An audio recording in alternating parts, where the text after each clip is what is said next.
Hello भाइयों, लीजिए हम आ गए हैं सामाजिक विषय के इतिहास पर।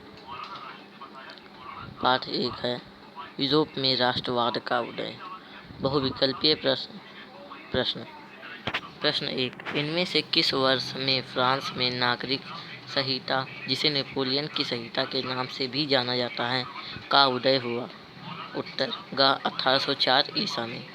इनमें से कौन सा सामाजिक वर्ग 18वीं शताब्दी में यूरोप में सर्वाधिक प्रभुताशाली था? उत्तर कुलीन वर्ग। प्रश्न 3, बियान संधि हुई 1815 ईसा में। निम्न में से किस संधि के फलस्वरूप यूनान को एक स्वतंत्र राष्ट्र के रूप में मान्यता मिली?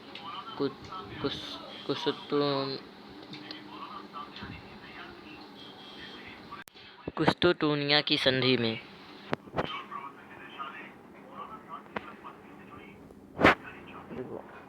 निम्न में से यह किसका कथन है? जब फ्रांस छींकता है तो बाकी यूरोप को सर्दी जुकाम हो जाता है। मैटरनिक। निम्न में से किस वर्ष में सेंट पॉल चर्च में फ्रैंकफर्ट संसद का एक आयोजन किया गया था? उत्तर खा 1848 ईसा में। प्रश्न 4, जर्मनी का राष्ट्र रूपक था? जार्मेनिया। पेज 2, जर्मनी को किस वर्ष एक स्वतंत्र राज्य घोषित किया गया? उत्तर 1870-71 में। जर्मनी का एकीकरण का श्रेय इनमें से किसे दिया जाता है? ऑटो वन बिस्मार्क को। काबुल, मैजनी और गैरिबाल्डी का किस देश के एकीकरण में योगदान था? इटली में। इनमें से किस वर्ष इंग्लैंड तथा स्कॉटलैंड के एक्ट ऑफ यूनियन नामक एक समझौता हुआ?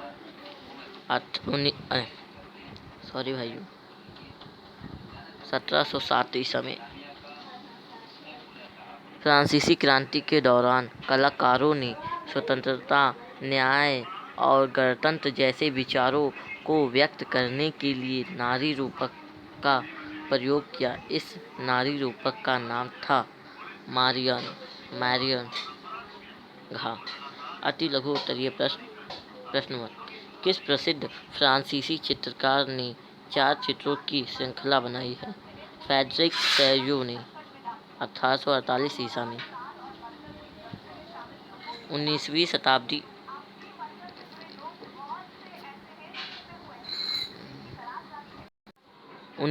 शताब्दी में यूरोप में राजनीतिक एवं मानसिक जगत में भारी परिवर्तन आने के क्या कारण थे? उत्तर 2, राष्ट्र राज्य का उदय। निरंकुशवाद से क्या तात्पर्य है?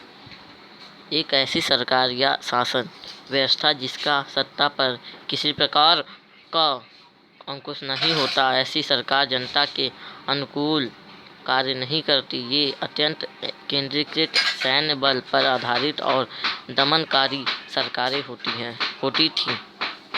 प्रश्न, कल्पनादर्श यूटोपिया का शाब्दिक अर्थ बताइए। एक ऐसे समाज की कल्पना जो इतना आदर्श है कि उसका साकार होना लगभग असंभव होता है। जनमत संग्रह क्या है? जनमत संग्रह एक प्रत्यक्ष मतदान है जिसके जरिए एक क्षेत्र के सभी लोगों से एक प्रस्ताव को स्वीकार या अस्वीकार करने के लिए पूछा जाता है।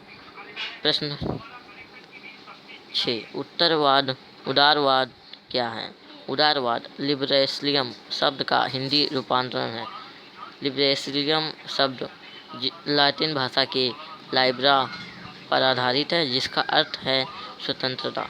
नए मध्य वर्गों के लिए उदारवाद का मतलब था व्यक्ति के लिए आज़ादी और कानून के समक्ष सबकी बराबरी। चलिए आगे बढ़ते हैं। नेस्टिया शब्द का अर्थ बताइए।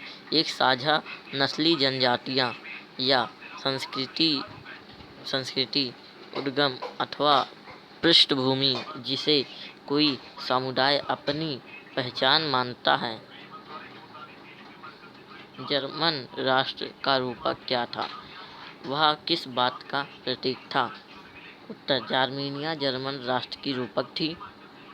चक्षुष अभिव्यक्तियों में जार्मेनिया बलूता वृक्ष के पत्तों का मुकुट पहनती थी, क्योंकि जर्मन बालुता वीरता का प्रतीक है।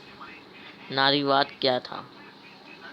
स्त्री पुरुष को सामाजिक, आर्थिक एवं राजनैतिक समानता की सोच के आधार पर महिलाओं के अधिकारों और हितों का बोध नारीवाद है। प्रश्न 10, 1832 ईसा में यंग इटली की स्थापना किसने की? मैट्रिनी ने। प्रश्न, इटली का राष्ट्रीय एकीकरण का कार्य कब पूरा हुआ? 20 सितंबर 1870 ईसा को। बस भाइयों, हमारा वीडियो ख़त्म होने वाला है। अब हम आपसे एक निवेदन करते हैं, प्लीज़ हमारा वीडियो लाइक करें और आगे शेयर करें और सब्सक्राइब करें। आगे भी ऐसे वीडियो आते रहेंगे। Please like and subscribe and share.